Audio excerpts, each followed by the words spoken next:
Cik ilgi notiek pavāra palīga apmācības? 2 gadi ir. Un ko studenti iemācās?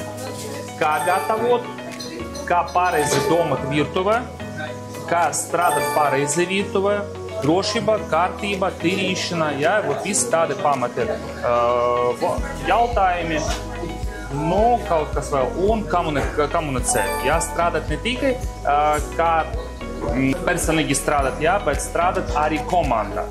Tas grūtāk nekā personīgi, jā, tāpēc principi katru sēdienu viņi strādā pa 2 vai pa 3 cilvēkiem, jā, varbūt arī kā viena liela grupa un ir kaut kāds šefs, jā, no šī grupā. Tā. Jā, un ir arī teorijas apmācības vai tikai praktiskās? Jā, teorijas apmācība ir, bet ne mana puse, jā, ir mana kolēģe Renata Ovona, viņa iedeva viņam teoretisku daļu, jā, es tikai nedaudz, jā.